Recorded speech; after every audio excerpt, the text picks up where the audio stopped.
मैं इसको शुरू से दोबारा पढ़ देता हूँ। पेज 65। आमतौर पर कलाकार अपने आचरण में अनियमित और चरित्र में ढीले क्यों होते हैं? जब वे ऐसे अनियमित आचरण और ढीले चरित्र वाले होते हैं तो ऐसा इसलिए होता है क्योंकि वे आमतौर पर प्राणिक धरातल में रहते हैं और उनके अंदर का प्राणिक भाग उस जगत की शक्तियों के प्रति अत्यंत संवेदनशील होता है और उस जगत से सभी प्रकार के प्रभाव और आवेग ग्रहण करता है जिन पर उनकी कोई नियंत्रण करने की शक्ति नहीं होती। और साथ ही अक्सर ऐसे लोग अपने मन में बड़े स्वतंत्र होते हैं और उन तुच्छ सामाजिक परंपराओं और नैतिक प्रथाओं में विश्वास नहीं करते जो साधारण मनुष्यों के जीवन को चलाती है।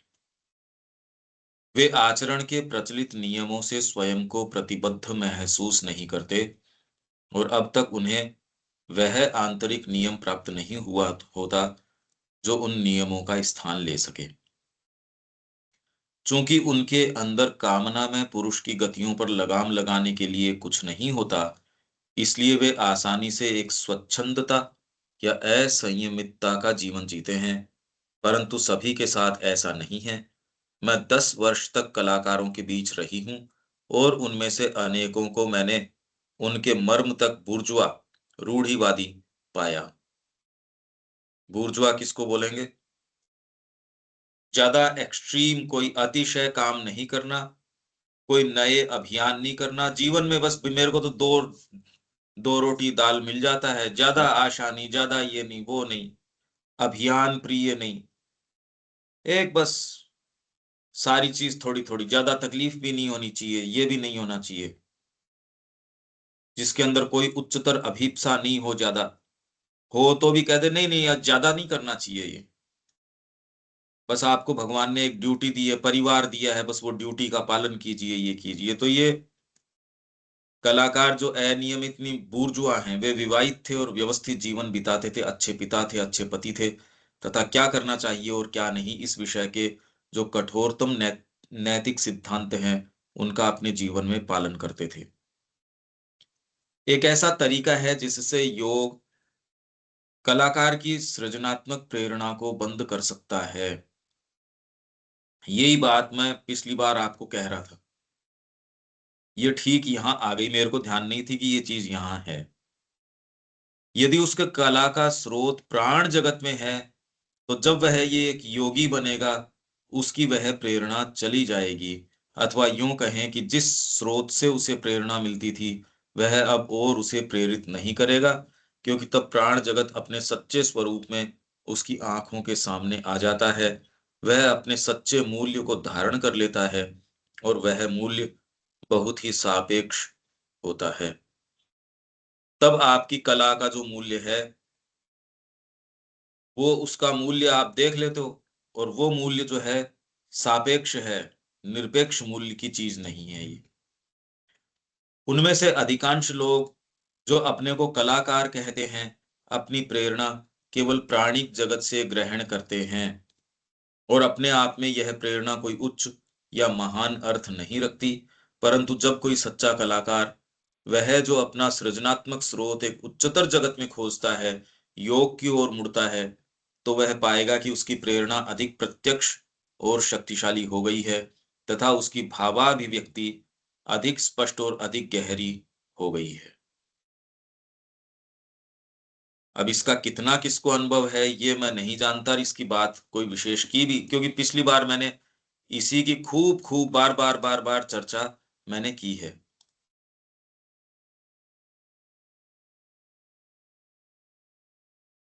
जिनके पास सच्चा गुण है योग की शक्ति उस गुण को बढ़ा देगी, किंतु जिनमें कला का मिथ्या दिखावा होगा उनका वह दिखावा भी गायब हो जाएगा या फिर उसका आकर्षण जाता रहेगा। योग में सच्ची लगन वाले व्यक्ति को पहला सहज सत्य जो उसकी नई खुलती हुई दृष्टि को गोचर होता है वह यह है कि वह जो कुछ करता है वह वैश्विक अभिव्यक्ति, वैश्विक गति की तुलना में एक बड़ी ही सापेक्ष चीज है। परंतु एक कलाकार आमतौर पर वृथाभिमानी होता है और अपने आप को एक अत्यंत महत्वपूर्ण व्यक्ति मानव जगत में एक प्रकार का अर्ध देवता समझता है। बहुत से कलाकार कहते हैं कि यदि वे यह न माने कि वे जो कुछ कर रहे हैं वह परम महत्व का है, तो वे वह कर ही न सकेंगे। उनका ये कहना, आप तो अपनी चीज की कदर करो, ऐसा करो कि आपके बिना विश्व में ये क्रिएशन कौन करेगा। परंतु मैं ऐसे कुछ कलाकारों को जानती हूँ जिनकी प्रेरणा एक उच्चतर जगत से थी, और फिर भी उन्होंने यह विचार नहीं रखा कि वे जो कुछ करते हैं वह इतना अति विशाल महत्व का है। यह भाव कला के सच्चे भाव के अधिक समीप है। यदि कोई मनुष्य कला के अंदर अपने आप को अभिव्यक्त करने के लिए वास्तव में प्रेरित हुआ है, तो इसका अर्थ है कि भगवान उसके अंदर इस तरह प्रकट होना चाहते हैं, और तब योग के द्वारा उसकी कला को लाभ ही होगा, हानि नहीं। परंतु सारा प्रश्न तो यह है, क्या कलाकार भगवान द्वारा नियुक्त किया गया है या वह स्वयं नियुक्त हुआ है? भगवान ने आपको कला के लिए नियुक्त किया है क्या?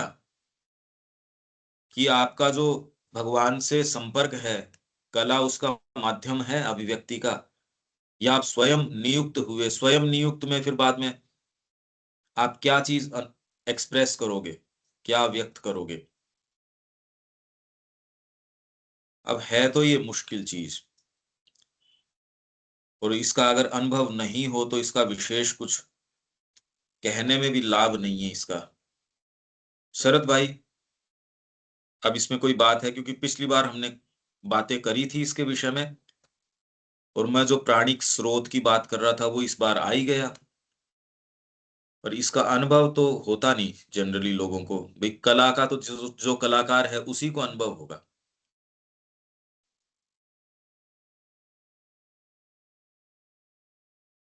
हाँ जी शरद जी,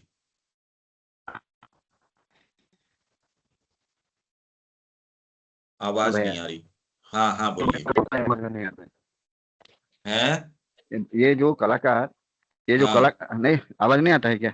हाँ अब आ रही है। कलाकार जो, वो भगवान को चुनते हैं या भगवान उनको चुनते हैं कला के माध्यम से? ये हाँ यही बात कह रहे हैं। अगर ये आपकी स्वयं की चीज है, जैसे कि लोगों को अपना रस होता है कला के अंदर, उनका अपना उसमें बड़ा इंटरेस्ट है, वो एक चीज है। और एक योग के अंदर आप आए हो और कला आपके अंदर खुल जाए, वो एक चीज है। हर कोई कलाकार होता भी नहीं, पर अगर आप योग अपनाते हो तब आप सच्ची कला कर सकते हो। क्योंकि सच्ची कला वो है जो आपकी गहराइयों से चीजों को लेके आएगी। आप भीतर से क्या लेके आ रहे हो उतना ही अभिव्यक्त करोगे। यदि आप भीतर नहीं हो तो साहित्य में भी क्या लेके आओगे, कला में भी क्या लेके आओगे? ये है, मुश्किल है कला भैया, का। हाँ ये जो कलाकार को चुनना और कलाकार भगवान को चुनना, इसका कोई उदाहरण है क्या? उदाहरण ले सकूं क्या? जैसे हाँ क्यों। हमको ये पता चले, जैसे आप अगले क्लास में किया था, माँ ने जो कला का वो संगीत के माध्यम से, चित्रकला के माध्यम से वो जो हाँ प्रकट किया था, हाँ इसको तो हम समझ सकते हैं उसको।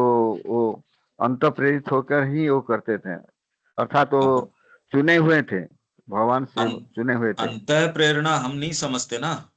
अंतः प्रेरणा हाँ, तो एक ठीक शब्द है। है। प्रेरणा कैसे आती है वो बात तो हमको नहीं समझ में आती। उसकी क्या प्रक्रिया है, आती किस तरीके से है। अंतः प्रेरणा तो शब्द है। अगर हम ये कहें कि कलाकार अंतः प्रेरित होता है, पर इस बात से कुछ समझ में नहीं आया ना। उसकी प्रक्रिया जब तक आपके साथ वो नहीं हो, समझ में क्या आया, उसका विशेष कुछ समझ में आया नहीं। जो चीज मेरे अपने अनुभव की चीज न हो तो उसको तो फिर अप्रत्यक्ष तरीके से विचार के रूप में ही समझता हूं, मेरा अंग तो बनी नहीं। जो कोई जीभ से आप जिस चीज का रस रस चख सकते हो, यदि मैं खाली विचार के रूप में दूं तो आपको जीभ पे तो रस आएगा नहीं उसका। मैं कहूं बहुत सुंदर संगीत है, यदि कान आपके तैयार नहीं हो तो आप उसका रस नहीं ले सकते। तो कला का जो रस है या कला की जो चीज है, ये तो कलाकार की है। और स्रोत की इसका कोई उदाहरण दे सकते हो? इसके तो बहुत उदाहरण है, पर वो आप जब हमारे तो सारा ही उदाहरण आप ये देखो, मीराबाई है और है, हमारे जितने भी ये लोग हैं, यदि ये भगवान से जुड़े नए होते तो ये जो चीज संगीत के माध्यम से और के माध्यम से अभिव्यक्त कर रहे हैं, भारत की कला तो सारी इसका उदाहरण है। सामान्य तरीके से यदि आप उस कला को देखोगे नहीं समझ पाओगे, गहराई से देखोगे समझोगे। यहाँ के सारी मंदिर की आर्ट है, सारी कलाकृतियां सीधे भगवान तक लेके जाती है और वहीं से आती हैं। तो ये इसका उदाहरण है। भारत की सारी कला जो है, स्पेशली प्राचीन, तो सब कला, सब साहित्य, सब संगीत, इसीलिए माँ ने कहा कि भारत का जो संगीत है उसमें चैत्य का इनपुट है, वो हमेशा ही आपको भीतर लेके जाएगा। पश्चिम का संगीत इस तरीके का नहीं है, वो तो आपके प्राण को टच करता है। तो ये तो कला के क्षेत्र की बात हो गई। ठीक है शरद भाई, हाँ मैम, ठीक है। आगे चलते हैं। नृत्य और आंतरिक जीवन। एक समय नृत्य आंतरिक जीवन की सर्वोच्च अभिव्यंजनाओं में से एक था।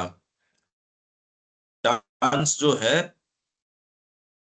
वो वास्तव में तो मंदिर का था, मंदिर में अभिव्यक्ति थी इसकी। बाद में धीरे धीरे राज दरबार के अंदर, पर राज दरबार के अंदर भी उसकी अपनी मर्यादा थी और बहुत सुंदर था। उसके अंदर जो फूहड़पन है, भद्दापन है, जो धीरे धीरे फिर बाद में, अब तो उसमें नृत्य क्या है, उसमें तो आप भारतीय नृत्य की अलग अलग जो जो जो उसकी तरीके हैं, उसके डांस फॉर्म्स हैं, वो देखो कितने सुंदर हैं, कितनी ब्यूटी है उसके अंदर। अब वाले तो वैसे उस तरीके के हैं ही नहीं। एक समय नृत्य आंतरिक जीवन की सर्वोच्च अभिव्यंजनाओं में से एक था। यह धर्म से संबंधित था और यह पवित्र समारोहों में, उत्सवों, त्योहारों को मनाने में, भगवान की आराधना में एक महत्वपूर्ण अंग था। और इसके माध्यम से आप जो जो पौराणिक कथाएं हैं या जो इस तरीके की चीजें हैं, उनकी अभिव्यक्ति करते थे। प्रहलाद का जो प्रसंग है उसको करेंगे, शबरी का प्रसंग है, या आपका भगवान कृष्ण जो अर्जुन से संवाद कर रहे हैं, ये सारी की सारी डांस फॉर्म्स इन चीजों को सामने लेके आती थी। भगवान कृष्ण रास में क्या कर रहे हैं, भगवान शिव पार्वती से क्या बात कर रहे हैं, ये सारी की सारी चीजें, अलग अलग समारोह जो हमारे होली का है, दीपावली का है, अलग अलग पर्व है, और हर प्रांत के अपने अपने हैं, हर प्रांत के अपने तरीके के हैं। और उस त्योहार से कोई ना कोई पौराणिक कथा, कोई कोई न कोई चीज उसके पीछे जुड़ी रहती है। उससे संबंधित जो जो नृत्य है, वो किस कारण से वो त्योहार मनाया जा रहा है, उसको वो दिखाते हैं। भगवान शिव है, भगवान कृष्ण है, राम है, अलग अलग प्रसंग हैं, आपके समुद्र मंथन है, या फिर भक्तों के जीवन में भगवान किस तरीके से चमत्कार सिद्ध करते हैं, उनके जीवन में आते हैं, वो वाली चीजें। आपके क्षेत्र में जो भक्त हुए हैं उनका अपने तरीके का है। हर क्षेत्र के अंदर जो भक्त हुए हैं, डांसेस जो है, उनकी अभिव्यक्ति, भगवान को किस तरीके से आप निवेदित करें अपने भाव, अलग अलग त्योहारों, पवित्र तरीके से इसको देखा जाता था। आज तो एकदम फूहड़ हो गया। कुछ देशों में यह बहुत उच्च स्तर के सौंदर्य और एक असाधारण पूर्णता तक पहुंचा। जापान में उन्होंने नृत्य की परंपरा को धार्मिक जीवन के एक अंग के रूप में बनाए रखा, और क्योंकि सौंदर्य और कला का सटीक बोध जापानियों का स्वाभाविक अधिकार है, इसलिए उन्होंने इस कला को कोई न्यूनतर महत्व और तुच्छ उद्देश्य के लिए अधोगामी नहीं होने दिया। तो जापान के अंदर माँ ये कह रही हैं कि इसको नीचे नहीं गिरने दिया, डांस को हमेशा ही ऊंचा रखा। भारत में भी ऐसा ही था। यह सच है कि हम लोगों के इस काल में प्राचीन यूनानी और अन्य नृत्यों की पुनरुज्जीवित करने के प्रयास किए गए हैं, परंतु इन समस्त पुनरुज्जीवनों में धार्मिक भाव का अभाव है और ये नृत्य की अपेक्षा तालबद्ध व्यायाम जैसे ही अधिक दिखाई देते हैं। अब तो व्यायाम क्या, उछल कूद है, व्यायाम जैसा ही है उसके अंदर। नृत्य जैसा क्या है? आप भरतनाट्यम देखो और आज जो ये नृत्य कर रहे हैं, आप हमारा कथक देखो और देखो और उनकी अभिव्यक्ति देखो। उड़ीसा, हाँ हमारा उड़ीसा का भाई, उड़ीसी उड़ीसी भी, हमारा उड़ीसा का हाँ, उड़ीसी में भी बहुत बहुत उड़ीसा सुंदर का। है, बहुत सुंदर है। सब सब प्रांतों का, हमारे जो भारत का है जो चला आ रहा है, वो बहुत सुंदर है। उसकी वेशभूषा बहुत सुंदर है, उसकी थीम, जिस विषय वस्तु के ऊपर उसको किया जाता है, वो भी भगवान के साथ कोई न कोई संपर्क, भगवान ने किस तरीके से भक्त पे कृपा करी, उसकी वही विषय वस्तु होती है। आप अगर कथक कर रहे हैं, कोई भी चीज कर रहे हैं, उसमें भगवान कृष्ण से, भगवान शिव या कोई भी पौराणिक कथा, और हर प्रांत की अपनी अपनी वो भक्त हुए हैं और उनके जीवन की गाथा, उनके पास भगवान किस तरीके से आए, सारी नृत्य नाटिकाएं ये बनी हुई इस तरीके से। हर प्रांत का अपना अपना है और बहुत सुंदर है। और अब का आप देखते हो, ये इसमें तो पता ही नहीं चलता ये डांस कर रहे हैं या एक्रोबेटिक्स कर रहे हैं, कर क्या रहे हैं ये। अब तो यही नहीं पता लगता है ये डांस है, इसका डांस से क्या संबंध है। पर अभी तो सारे एक ही दिशा में, ऐसे करना ऐसे करना, और उसको डांस, पता नहीं ये कैसे कहते हैं। और उसी का, उसी की नकल करने का प्रयास आप देखिए, कॉलेज के अंदर, स्कूल के अंदर बच्चे बच्चियां उसी को नकल करने का प्रयास करते हैं, शादियों में उसी को नकल करने का प्रयास करना है, सब जगह उसी को फूहड़पन। कॉलेज के फेयरवेल पार्टीज हैं और हैं, उसमें बिल्कुल हू बहू वही नृत्य। अरे उसमें क्या नृत्य है ऐसा? ये तो आप देखते ही हो आज का क्या हो रहा है। हाँ भाई, जो ये जो यूरोपियन नृत्य का है, वो उसमें क्या है, हम मुझे तो भी समझ में नहीं आता है। इसमें भी तो होगा ना कुछ, भगवान के लिए अभिव्यक्त होगा यूरोपियन नहीं जो है डांस। नहीं नहीं नहीं, वो उस तरीके से नहीं। उनकी तो अपनी एक ब्यूटी का कॉन्सेप्ट है, वो एक थीम अपनी लेके चलते हैं। तो हम यहाँ जिस तरीके से अभिव्यक्ति करते हैं, उनकी मानसिकता उस तरीके की नहीं है। वो तो लयबद्ध तरीके से उनकी भंगिमाएं, उनकी ओर, जैसे उनका संगीत वैसे उनका ये,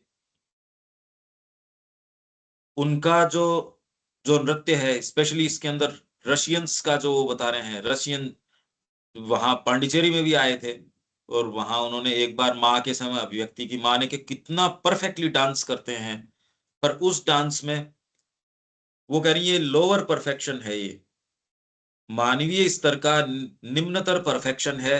पर भारत का यदि संगीत, भारत का यदि डांस, इसकी बात करो, वो भगवान की अभिव्यक्ति करता है, भगवान से जुड़ के करता है। यहाँ जो संगीत या नृत्य अभिव्यक्त करते हैं, वो मानवीय भावों को अभिव्यक्त करते हैं, मानवीय संवेदनाओं को बहुत ही मार्मिक तरीके से प्रस्तुत करते हैं। जैसे कि आपके कुछ उपन्यास, कुछ आपके उपन्यासकार हैं, वो जीवन की चीजों को कैसे लेके आते हैं, और उसका आध्यात्मिकता से क्या संबंध है।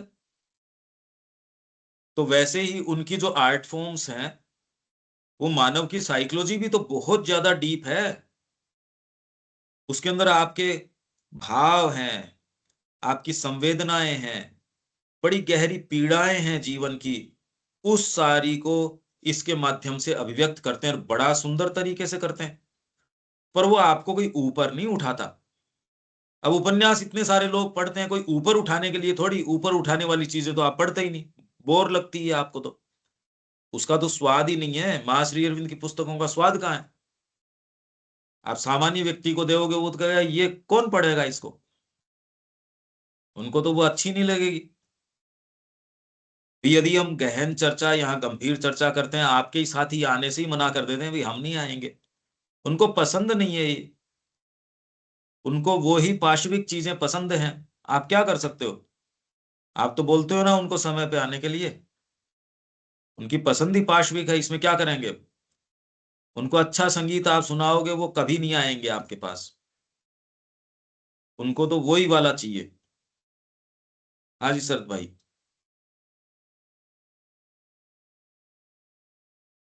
हाँ भाई, सही बात है। लेकिन अभी हमारा जो प्राचीन नृत्य कला था, उसको भी धीरे धीरे वो पाश्चात्य के जैसे हो रहा है अभी तो। पाश्चात्य मत बोलो उसको, पाश्चात्य का लेना देना नहीं है उसके अंदर विशेष। क्योंकि यदि पाश्चात्य भी आप यदि उनका पुरातन या उनका क्लासिक डांस देखते हो तो वो सिनेमा का आप सिनेमा का बोलो उसको, पाश्चात्य मत बोलो। पाश्चात्य से तो हमारा संपर्क ही नहीं है विशेष कोई। पाश्चात्य अभिव्यक्ति अंतरंग भावों की भी करती है, मैं तो कह रहा हूँ डिवाइन की तो नहीं करती, पर आपके और भाव भी तो है, मानव संवेदनाएं भी तो है, करुणा है, प्रेम है, सद्भाव है, किसी के प्रति जो आपके मानवीय जो जो भाव हैं उनको यदि आप, सत्य निष्ठा है, कर्तव्य निष्ठा है, ये सारे, मित्रता है, इनको भी तो डांस के रूप में आप सामने रख सकते हो। तो पश्चिम मना थोड़ी करता है इस चीज के लिए, तो पाश्चात्य नहीं बोलो आप, ये तो आप ये बोलो कि सिनेमा का या आपके ओपरा, ये आप कहो। पश्चिम में ये होटलों के अंदर, क्लब में, वहां इस तरीके का शुरू हुआ, पाश्चात्य का इससे कोई विशेष लेना देना नहीं। ये आपको पाश्चात्य ऐसे, पाश्चात्य तो आप अगर साहित्य देखोगे बड़ा अच्छा साहित्य होता है उनका, भगवान से तो नहीं जोड़ता, पर कम से कम विचार के स्तर का है, आपको वो भी अच्छा नहीं लगेगा। वेस्टर्न क्लासिक्स भी अगर आप पढ़ोगे तो पढ़ना अच्छा नहीं लगेगा। अभी तो क्षमता ही नहीं बची पढ़ने लिखने की, आज की जो जनरेशन है उसकी। अच्छी बात यदि आप करो तो वो कहे कौन जाएगा, ये हर बार कुछ करने का दबाव देते हैं पंकज भाई, तो कौन आएगा इसके अंदर सुनने के लिए? वो उसी में जाएंगे, बड़ा आयोजन है, वहां जाएंगे, खाएंगे पिएंगे, ये करेंगे वो करेंगे। उनको एक अपने तरीके का सेटअप चाहिए, उसके अंदर हुजूम आ जाएगा, उसमें बहुत सारे लोग भी आ जाएंगे। उसके अलावा यदि कोई मानसिक तरीके की गहन चर्चा हो रही है, वो उनके बस का ही नहीं है, क्योंकि मोबाइल ही खा चुका है आपको आज। सुंदर चर्चा कब करोगे आप? ये क्षमता नहीं बची, वो चाह के भी उनको राक्षस निगल चुका है। आज की टेक्नोलॉजी का राक्षस है, वो आपको खा चुका है। अगर आपके नजर है देखने की तो आप इस तरीके से देखो कि वो आपकी सारी चीज को खा चुका है। ऐसे में आप सोचो वो राक्षस आपको अच्छी चीज करने देगा? कभी नहीं करने देगा। कैसे करने देगा? पाश्चात्य की बात नहीं है शरद भाई, ये तो सिनेमा, सिनेमा का बोलो या प्राणिक बोलो, ये तो है। और पश्चिम में क्योंकि लोग भौतिकवादी हैं इसलिए वहां, पर यहां जिस तरीके का फूहड़पन है वहां उस तरीके का नहीं। वो तो उनके उस तरीके की जरूरत ही नहीं है, वो तो ऑलरेडी उनके ढका हुआ इस तरीके का है नहीं। हमारे जो ये जिस तरीके का भान है सोसाइटी में, वहां ओपन है उनके, कोई कपड़ों का और का वो इस तरीके की चीज ही नहीं है। उनकी नैतिकता अलग तरीके की है। आगे चलें। ठीक है भाई। धीरे धीरे विचार के स्तर पे आप सोचना शुरू करो, अदरवाइज तो आपकी क्षमता ही नहीं बचेगी। अब माँ का साहित्य, उसी के आप संपर्क में नहीं आ सकते, श्री अरविंद के साहित्य की तो बात का, अच्छी चीज की संभावना नहीं है जीवन में कोई। सौंदर्य और कला का ये तो हो गया। वर्तमान में रूसी नृत्य, हाँ ये रसियन, ये यहाँ वहां आए थे पौंडीचेरी में भी वर्तमान में, पर अब वर्तमान तो इन बातों को भी 100 साल करीब हो गए। जब माँ ये कह रही हैं उस समय, आज जो चीज हो चुकी उस समय उतना पतन तो नहीं हुआ था। वर्तमान में रूसी नृत्य प्रसिद्ध हैं, परंतु वे प्राण जगत की अभिव्यंजनाएं हैं। इसका मतलब ये नहीं वो सुंदर नहीं है, और यहां तक कि उनमें से कुछ ऐसा, उनमें कुछ ऐसा है जो भयंकर रूप से प्राणिक है, प्राण जगत से आने वाली सभी चीजों की तरह ये नृत्य भी बहुत ही आकर्षक या बहुत ही घृणास्पद हो सकते हैं, किंतु सदा ही ये अपने लिए ही होते हैं, न कि किसी उच्चतर जीवन की अभिव्यक्ति के लिए। रूस वालों का तो रहस्यवाद भी प्राणिक प्रकार का है। रहस्यवाद, मिस्टिसिज्म, जैसे अध्यात्म है वो आत्मा का है भारत का, वहां का अध्यात्मी माइंड का है, और रूस का जो रहस्यवाद भी वो प्राणिक है। अब बताइए, ये नहीं समझ में आती ये बात, मतलब क्या हुआ इसका? नृत्य की कला पटुता ये की है। हाँ, ये नृत्य में रहस्यवाद रूस में कैसा है? रहस्यवाद जैसे यहाँ यदि आप एक्सप्रेस कर रहे हो, मीरा की चीज एक्सप्रेस कर रहे हो, पर मीरा जो कह रही है वो तो आत्मा से चीज आ रही है। वैसे ही वहां कोई जिस आधार के ऊपर, जिस साहित्य के ऊपर भी नृत्य की कोई कोई थीम तो होगी, कोई विषय वस्तु तो होगी ना नृत्य की, जिसको वो अभिव्यक्त करना चाहता है। या तो खाली एक एक लयबद्धता हो कि कोई धुन बजी, उसके साथ नृत्य करना शुरू कर दिया, दो व्यक्ति हैं एक जैसे इशारे कर रहे हैं, एक जैसे हाथ जोड़ रहे हैं, एक जैसे ये घूम रहे हैं, कुछ तो होता ही होगा। कुछ तो उसकी थीम की ऐसे शुरू करेंगे, ऐसे इसको चलाएंगे। संगीत की भी थीम होती है, शुरू ऐसे करना होता है। ऐसे नहीं कि जब मन में आया, सब चीजों की एक एक थीम होती है, उसका एक तरीका है। शुरुआत ऐसे करनी है, फिर ऐसे चलाना है, ऐसे खत्म करना है। 1 घंटा यदि करना, उसका ये तरीका है। तो रशियन डांस जो है, उसकी यदि थीम, उनका रहस्यवाद भी जो है वो भी प्राणिक प्रकार का है। अगर वो गहरी बातें भी करेंगे तो स्रोत प्राणी की है उसका। उनकी रहस्यवादिता भी प्राणिक प्रकार की है। नृत्य की कलापटुता की हैसियत से ये लोग अद्भुत होते हैं। नृत्य की जो इनके अंदर जो कला वो है, उस तरीके से तो ये लोग बड़े अद्भुत हैं, बहुत सुंदर नृत्य करते हैं, आप मंत्रमुग्ध हो जाते हो। अरे वाह, क्या परफेक्टली पांव पड़ेंगे, 20 जने 100 जनों के पांव हैं तो कोई इतना सा फर्क नहीं आएगा। इतना जबरदस्त अनुशासन है, और प्राणी का अभिव्यक्ति इतनी जबरदस्त है। किंतु कला पटुता तो केवल एक यंत्र है। यदि तुम्हारा यंत्र बढ़िया है तो ये अच्छी बात है, परंतु जब तक इसे भगवान को समर्पित नहीं कर दिया जाता, तब तक यह चाहे कितना ही सुंदर क्यों न हो, पर रहता है उच्चतम से शून्य ही। यही हमारे जीवन की बात है। आप बड़े जीनियस हो, आपका बहुत बड़ा साम्राज्य है, कुछ भी है, वो शून्य है, भगवान के प्रयोजन के लिए निरर्थक है, एकदम शून्य है, और किसी दिव्य उद्देश्य की पूर्ति नहीं कर सकता। कठिनाई यह है कि जो लोग कलाकार बन जाते हैं, उनमें से अधिकांश को लगता है कि वे अपने ही पैरों पर खड़े हैं और उन्हें भगवान की ओर अभिमुख होने की कोई आवश्यकता नहीं।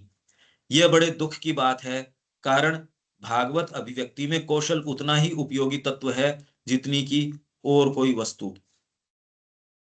कौशल भागवत संरचना का एक भाग है। उसे केवल यह सीखना होगा कि अपने आप को कैसे महत्तर वस्तुओं के अधीन रखे।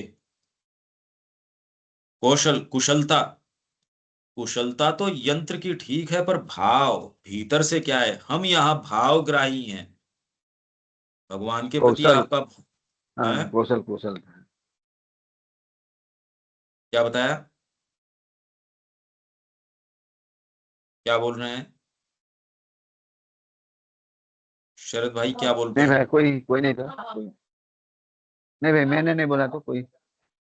हाँ, तो अब इसमें क्या बात समझ में आ रही है, या क्या कोई दिक्कत है इसमें कला वाले में? अब कोई प्रश्न है आपका? सुप्रभा जी, आप कुछ बोलना चाह रही हैं इसमें, या कोई भी आप में से?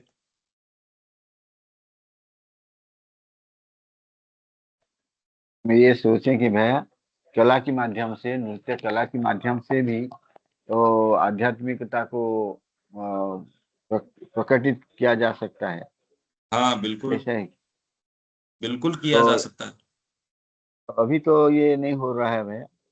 अभी भाई हम जो देखते हैं आप कला। ये देखिए, नहीं आप ये देखिए, आपके जीवन में जो कर्म करते हैं, यदि आप माँ से जुड़ के वो कर्म करते हैं तो वो कर्म नहीं रहा, वो तो कर्म योग बन गया।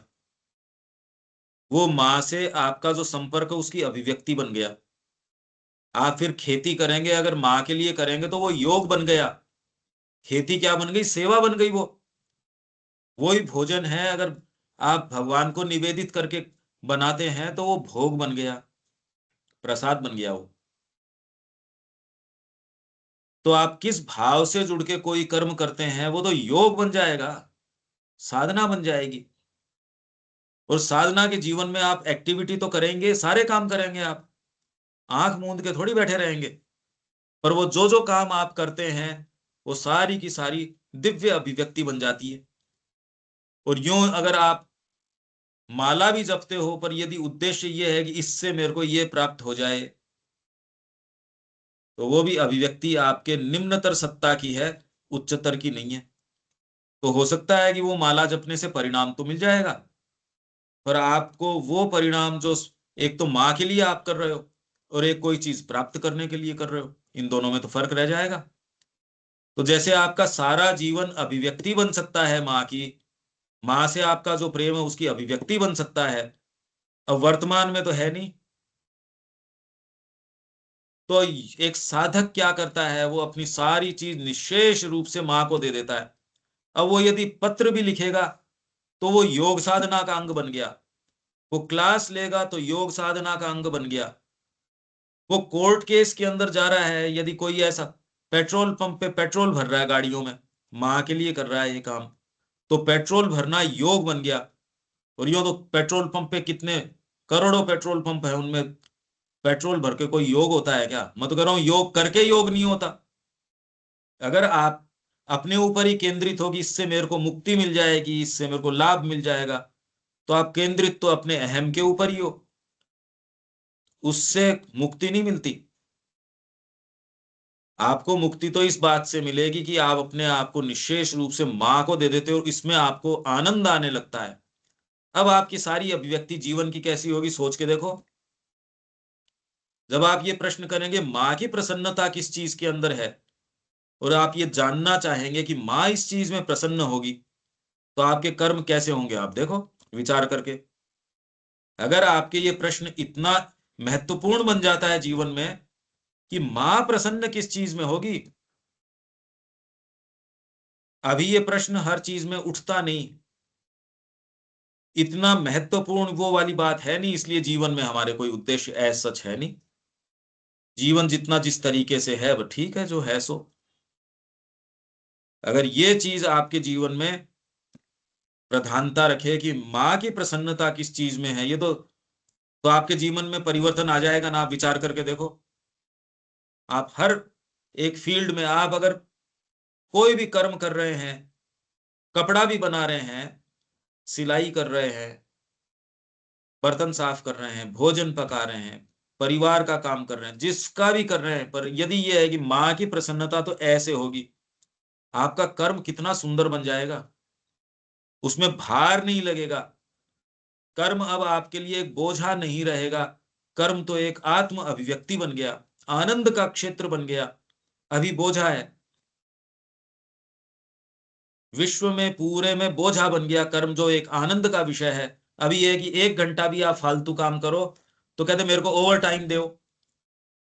पहले तो जितना आपको काम करना चाहिए उतना कोई करता ही नहीं। जितने घंटे आपके बनते हैं, जितने के आपके लिए आप पैसा ले रहे हो काम करने का, उतना काम कोई करता ही नहीं, सब तामसिक हो गए। और यदि करते भी हो तो थोड़ा सा एक्स्ट्रा करते ही आप कहोगे ना ना एक्स्ट्रा पैसा दो, नहीं तो मैं क्यों करूंगा। और साधना वाले व्यक्ति को ये भान नहीं रहता, आप तो जितना करते हो उसमें सब में आनंद की अभिव्यक्ति है, तो ये फर्क आ जाएगा ना। तो जैसे जीवन में फर्क आएगा, वैसे ही कला में, साहित्य में, संगीत में, सब अभिव्यक्ति के क्षेत्र हैं, ये माध्यम हैं। तो जैसे ही आप किसी गहरी चीज से जुड़ते हो, आपकी कला जो है उसका एक्सप्रेशन बन जाएगी, उसकी अभिव्यक्ति बन जाएगी। जितना ही गहरा व्यक्ति होगा वैसी ही बात करेगा। कामी व्यक्ति हर चीज के अंदर उसको कामना ही कामना नजर आएगी, भक्त है उसको हर जगह वही चीज नजर आएगी। आप बोलोगे तो भी आपकी वाणी से वो सुंदरता आएगी, लिखोगे तो सुंदरता आएगी, व्यवहार करोगे तो सुंदरता आएगी। आपकी नल जो है जिस स्रोत से जुड़ी है वैसा ही तो पानी आएगा। मीठे स्रोत से जुड़ी है वह मीठा पानी आएगा। और यदि गलत स्रोत से जुड़ी है तो जिस स्रोत से आपकी जुड़ी है वैसा पानी आ जाएगा, वैसी अभिव्यक्ति होगी। ये हमको कोई सिखाता नहीं, इसकी हमारी कोई तैयारी करता नहीं। जीवन बिना जाने जी जी के चले जाते हैं। आपकी कितनी उम्र हो गई देखो। अच्छा हमारी हो गई वो तो एक अलग बात है, हमारी आने वाली पीढ़ी को भी हम नहीं बता रहे। उसको भी ये है कि ये राक्षस की गोद में फेंक देते हैं, डिग्री चाहिएगी इसको तो भेड़ियों के पास फेंक देते हैं उसको। फिर उससे आशा करते हैं कि हमको बुढ़ापे में ये सेवा करेंगे। अरे राक्षस कभी सेवा करते हैं क्या? आपने जब उनकी आत्मा के लिए उनकी हानि की है तो वो आपकी सेवा कैसे करेंगे? तो इसीलिए चारों तरफ ये देख रहे हैं वो माँ बाप को मार रहे हैं, तो और क्या पूजा करें उनकी? जब हम माँ बाप ने उन पे दया नहीं की और उनको भेड़ियों के पास डाल दिया है, वो अपने स्वार्थ के कारण, आपकी आसक्ति के कारण। आपने पूछा कि उसकी आत्मा के लिए बढ़िया क्या है? मेरा बच्चा डॉक्टर बनेगा, उसकी आत्मा की पुकार नहीं सुनी आपने। ये डॉक्टर बनना चाहिए कि मेरा बेटा है, तो आपको प्रेम बेटे से थोड़ी है, आपके अहम का ही प्रसार है एक, मेरा बेटा, मेरी पत्नी, मेरा परिवार। तो यदि आपको उसके ऊपर दया नहीं है तो वो आपके ऊपर दया क्यों करेगा? क्या गलत बात है इसके अंदर? इसमें हमको शिकायत तो नहीं होनी चाहिए। ये बातें सुनने में तो बड़ी बुरी लगती हैं कि आप ये क्या बातें कर रहे हो, अनैतिक बातें कर रहे हो। पर बात तो यही है, आपने कभी उसकी अंतरात्मा की सुनी ही नहीं। आपने उसकी अंतरात्मा को मार डाला, क्योंकि मेरा बेटा है तो मेरे तरीके से करेगा, मेरी कामनाओं की पूर्ति जो मैं नहीं कर पाया ये करेगा। तो यदि आप किसी की आत्मा को मार रहे हो तो आप क्या शुभ परिणाम की आशा कर रहे हो? ये एक सत्य है, कड़वा है या मीठा है जैसा है हमारे सामने। आपने उसकी शुभ की कामना की थी क्या किसी दिन? आपको पता तो है क्या उसकी अंतरात्मा का सच्चा शुभ किस में है? कुछ नहीं पता हमको। इसीलिए आज जो चीजें हैं वो हमारे सामने है। हम बातें मां श्री अरविंद की करते हैं पर हमारे टेस्ट अभी दूसरे हैं। जगत की सफलता ढूंढते हैं, माँ में थोड़ी सफलता ढूंढ रहे हैं। कला में भी यही बात है, सब चीजों में यही बात है। क्यों शरद भाई? अब ये सुनने में तो देखो अजीब लगती है बात, बस जो है वो सामने है। हाँ भाई। कभी प्रश्न किया था क्या कि बच्चे की अंतरात्मा की प्रसन्नता किस चीज में है? इसका पता ही नहीं, न कभी प्रश्न किया। आगे अब चलें। तो वो तो पिता माता पिता का नाम था भाई। हाँ जी, क्या? हाँ, आप क्या बोल रहे हैं? माता पिता? वो माता पिता का महत्वाकांक्षा के अनुसार ही वो बच्चे को ढालना चाहते हैं, वो जो हाँ चाहते हैं। बिल्कुल। तो अगर उसकी अंतरात्मा को आप पीड़ा देते हो, उसकी पूछते ही नहीं, आपको उससे मतलब ही नहीं है वास्तव में, तो आपकी महत्वाकांक्षा को पूरा करे, क्यों करना चाहिए वो? इसीलिए ये सारी समस्या है।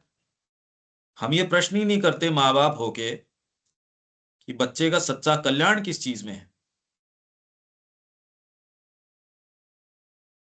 सच्चा समर्पण और त्याग या बलिदान का सामान्य विचार,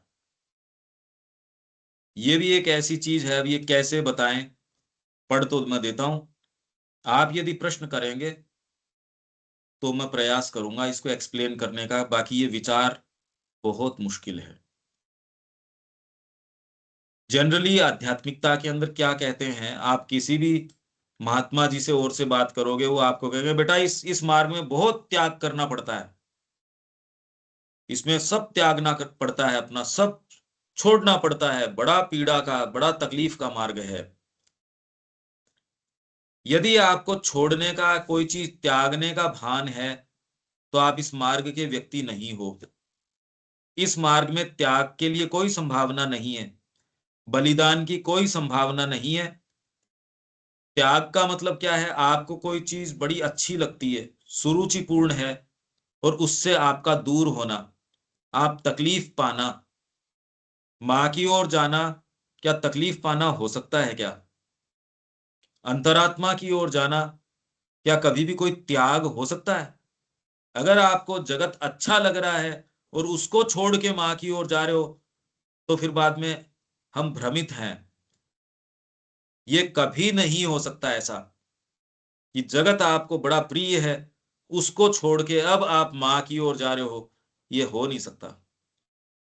मां इतनी प्रिय हो कि और कोई दूसरी चीज आपको नजर नहीं आए, ये तो संभव है। पर जगत इतना प्रिय है कि भाई अब क्या करें, जगत को छोड़ना पड़ेगा मां की ओर जाने के लिए। ऐसा संभव ही नहीं है। तो इस मार्ग में त्याग, बलिदान, इसकी कोई संभावना नहीं है। समर्पण आनंद का विषय है, बलिदान का नहीं। इस मार्ग में आनंद ही आनंद है। इसमें कोई आपकी क्षमताएं क्षीण होना नहीं है, कम होना नहीं है। ये यहां विचार है। अच्छा, ये विचार समझ आ रहा है? अभी लगता है आप कोई भी, जितने भी आध्यात्मिक लोग हैं, वो कहते हैं आपको बलिदान करना पड़ता है, आपको सब त्याग करना पड़ता है। ऐसा कह के वो क्या कर रहे हैं, कह रहे हैं जिस मार्ग पे वो चल रहे हैं, क्या वो आनंद का नहीं है? अगर वो आनंद का नहीं है तो फिर जाते ही क्यों है? मां की ओर यदि मैं जाऊं और मेरे को त्याग, त्याग मतलब कि जो चीजें मेरे को अच्छी लगती हैं उनको छोड़ना पड़ रहा है, और मां में मेरे को सारी चीजों का आनंद नहीं आ रहा, तो अभी तो मैं भ्रमित हूं। ऐसा हो नहीं सकता। क्या ये विचार आप लोगों के समझ में आता है शरद भाई?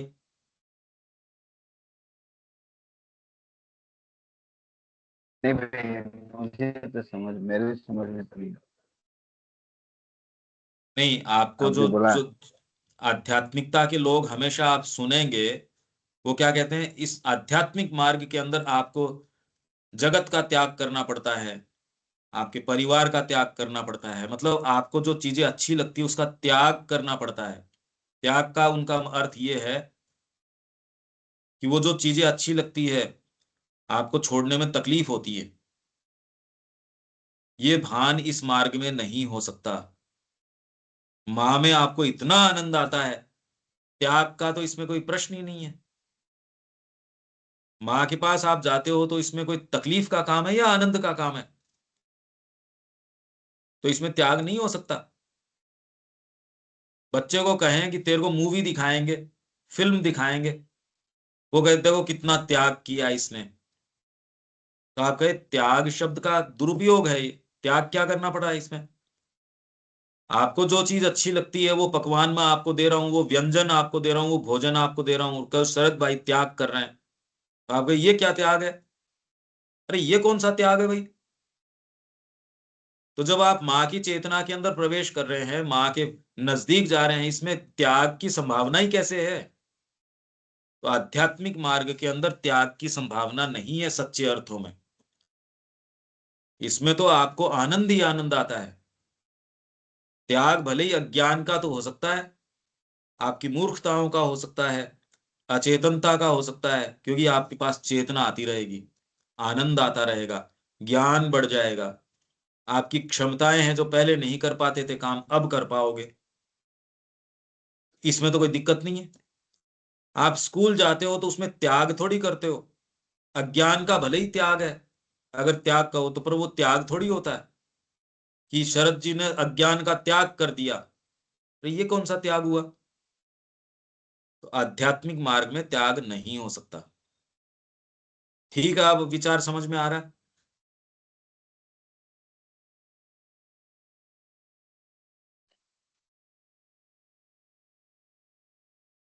हाँ भाई, वो जो हम त्याग बोलते हैं तो हम त्याग नहीं बोलेंगे अध्यात्म मार्ग में। संभावना ही नहीं है त्याग की।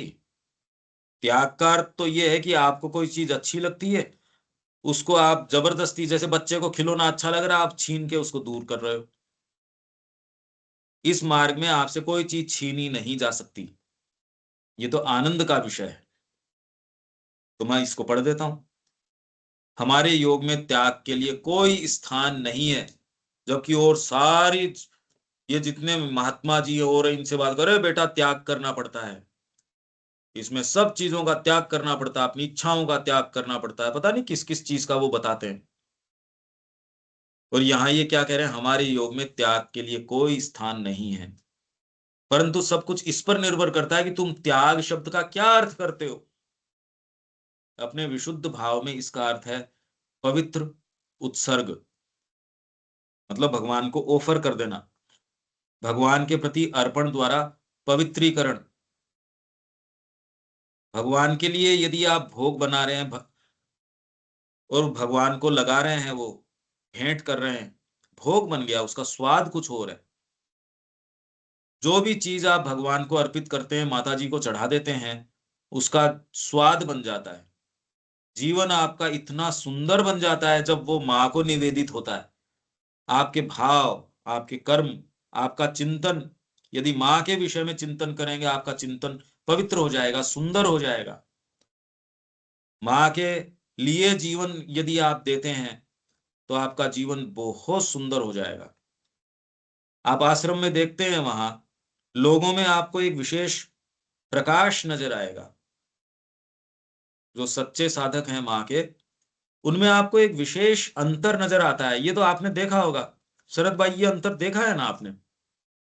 वो कौन सी चीज है जो उनमें वो विशेष प्रकाश एक आपको जो नजर आती है? आती तो है क्या आपको? आपने देखा है क्या कुछ अंतर उस व्यक्ति के स्वभाव में? हाँ भाई। हाँ हाँ भाई, हाँ। आश्रम पौंडीचेरी में उनका एक ही मुझे लगता है बहुत सरलता है, ये तो कभी भी हम नहीं भूल सकते, इतना सरल। और तो है, लेकिन इसे मुझे लगता है बहुत सरल होते हैं वो। और उनके स्वभाव की एक जो सौंदर्य है, एक जो चीज है जो पूरा जगत मिलके वैसी चीज नहीं दे सकता आपको।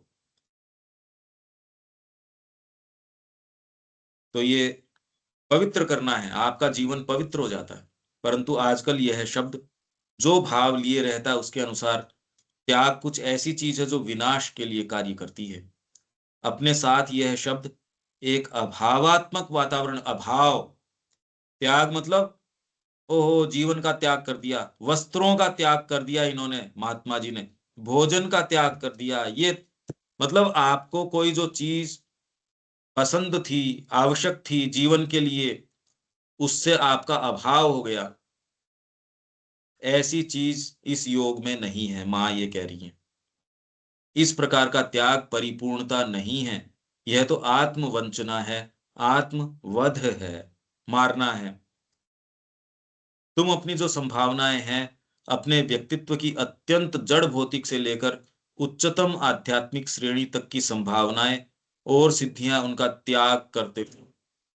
त्याग तुम्हारी सत्ता को क्षीण करता है। यदि भौतिक रूप से तुम अपने जीवन का, अपने शरीर का त्याग करते हो, तो तुम भौतिक स्तर की अपनी समस्त संभावनाओं का को त्याग देते हो। तुम अपने पार्थिव अस्तित्व की उपलब्धियों से हाथ धो लेते हो। और जबकि यदि आप माँ के लिए जीवन जी रहे हो, शरीर त्यागना नहीं। कितने महात्मा जी हैं, हमने हाथ ऊपर दे दिया बस, ये महात्मा जी हैं, इनका हाथ सूख गया। आपने कुछ ऐसे देखे होंगे, या ऐसों के बारे में, अब तो कुंभ में ऐसे ऐसे ये आए, इतने वर्षों से हाथ ऊपर ही है इनका, इतने वर्षों से ये महात्मा जी खड़े हैं। अरे तो उनका शरीर फिर भगवान के क्या काम आया? भगवान के तो उपयोग में नहीं आया ये। इसमें कोई सुंदरता नहीं है। माँ श्री अरविंद के योग में इस तरीके की कोई ये तो शरीर को अदिव्य शक्तियों के हाथ में छोड़ देना है। शरीर आपको भगवान के कार्य के लिए दिया गया है। मैं हम क्या बोल रहे हैं इसको? किसको?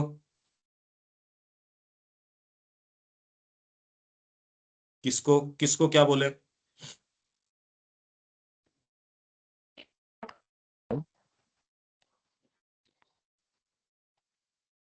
किसको?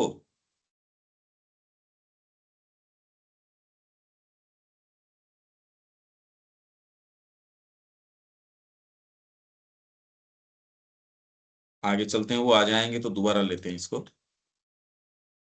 इसी प्रकार नैतिक दृष्टि से तुम अपने जीवन का बलिदान कर सकते हो। तुम अपने आंतरिक जीवन की विशालता और स्वतंत्र परिपूर्णता को त्याग देते हो। आत्म बलि के इस विचार के अंदर सदा ही एक प्रकार की जबरदस्ती का, एक तरह के दबाव या कसाव का, एक अध्यारोपित आत्मवंचना का भाव रहता है। ये बाबा जी भोजन नहीं करते, अरे क्यों नहीं करता, करो।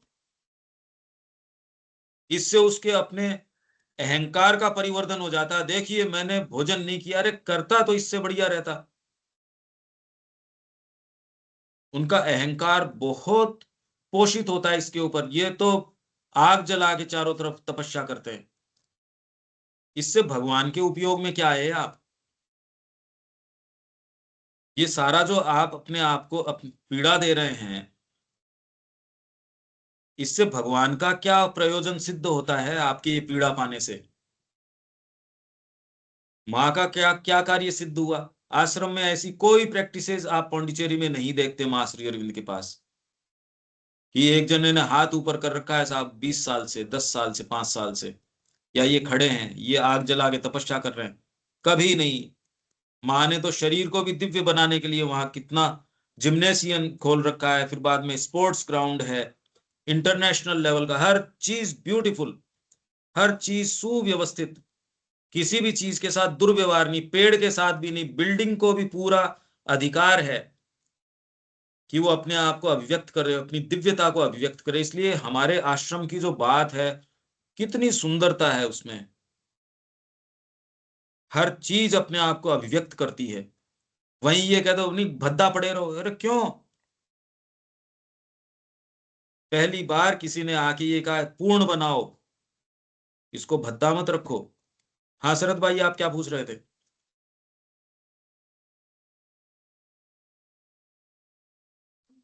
नहीं नहीं, कुछ नहीं। ठीक है, आगे चलते हैं। तो यह एक ऐसा आदर्श है जो आत्मा की गंभीरतर और विशालतर सहज स्फुरणाओं को कोई स्थान नहीं देता। समर्पण से हमारा आशय इससे नहीं है। इसने भगवान को अपनी बुद्धि अर्पित कर दी तो मतलब पागल हो गया, सोचना समझना बंद कर दिया। इसने अपना शरीर भगवान को अर्पित कर दिया तो क्या आप कर्म नहीं करोगे? अरे अब तो सुंदर कर्म करोगे। अर्पण करने से आप उसको पवित्र कर देते।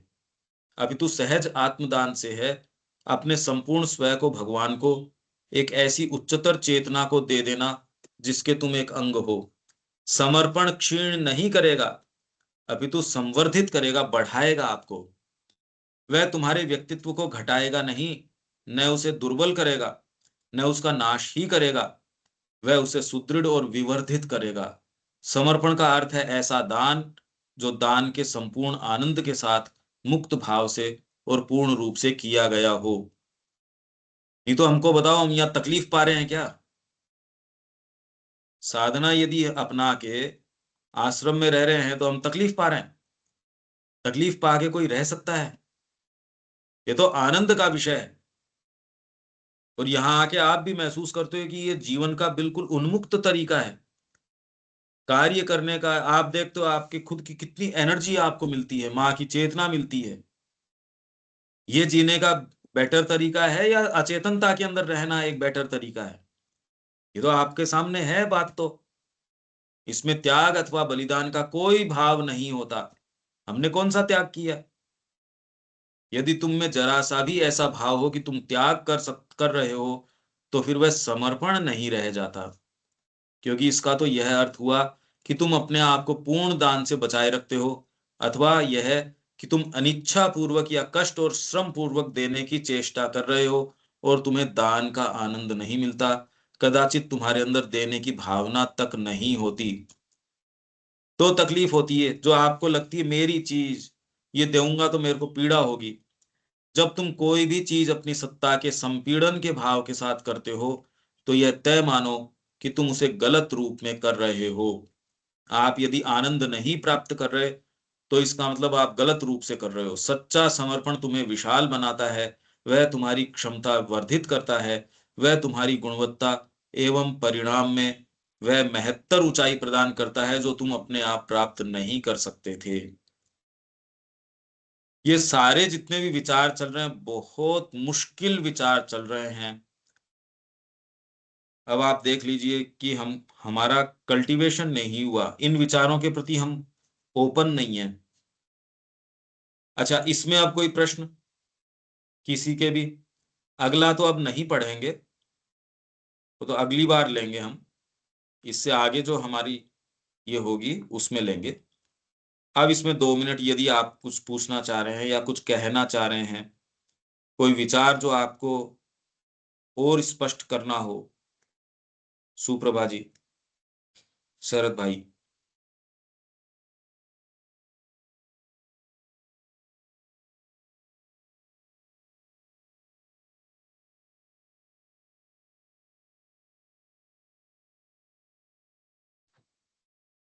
मुझे तो कुछ नहीं बोलना भाई।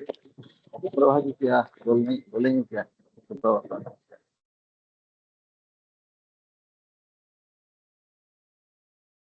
माइक उनका म्यूट है। कोई नहीं, पर आप इस पे विचार कीजिएगा, इन विचारों के ऊपर। माँ जो कह रही है कितनी गहरी बातें हैं, यदि ये नहीं समझ पाए तो जीवन की कितनी चीजें हमसे चूक जाएंगी। तो आप इनका विचार कीजिए। यहाँ हम विराम देते हैं। आपके कुछ और जो लोग हैं उनको भी कहिए कि वो समय पे आए। शरद भाई, ये प्रयास कीजिए। हाँ भाई ठीक है। तो अगली बार हम उनसे ये हाँ, सुप्रभा जी आप कुछ बोलेंगे? हाँ भाई, सब सुनते हैं। हमें तो नहीं समझ नहीं आते हैं, इतना कुछ समझाते हैं आप, इतने सुंदर माँ बोलते हैं, फिर भी हमारे मन में इतना कुछ क्वेश्चन आता है, प्रश्न तो आता है। फिर हम पूछेंगे भाई। आज थोड़ा तो खत्म हो गया, ठीक है। हम ठीक है, पढ़ेंगे और 2-3 ठीक, बार पढ़ेंगे, सुनेंगे, फिर ठीक है, आपको करेंगे। ठीक। ठीक है। जय श्री जय राम। श्री माँ।